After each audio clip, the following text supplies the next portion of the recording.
Good afternoon, Catrin. Thanks for joining us today. My first question is, what do you enjoy about your work? So my work, I'm a freelance graphic designer and fashion designer, and I suppose two things I really enjoy about it. One being freelance, just the flexibility and working around my family. I haven't always been freelance, so at the moment that's what suits me. But the second thing I really love is being creative. That's my main thing that I do. I enjoy being creative to someone else's brief as well. I've worked in the past where I've had quite open briefs, so I've just worked on my own and nothing's really happened. So I particularly like having a brief from somebody else and working within a framework really and delivering on a project. And how did you get started? Initially I did fashion design at university. I did textiles and art at A-level, which I always really enjoyed.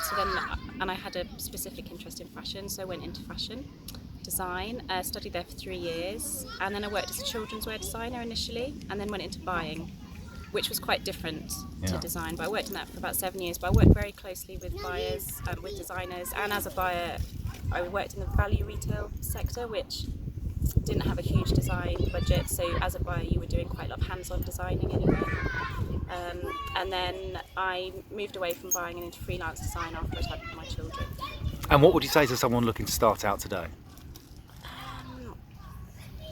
I think just get lots of experience, probably before you go and start studying, go and work somewhere. I mean, the buyers that I worked with were a mix of backgrounds from university, from just coming straight from A-levels. I don't think you have to go and study fashion. I think what I learned in my fashion course wasn't essential to do my job. What is essential when you're working with graphics is to continuously update yourself on all the software and to do as many courses. If you don't know how to do something, you just find out, and it just moves your career forward, makes you versatile, I suppose, in terms of what you can achieve with the software that you've got. And also when you've got a problem, you just go and find out, take a course on it, and that's how I've kept up with everything, I suppose. Excellent. Thanks very much.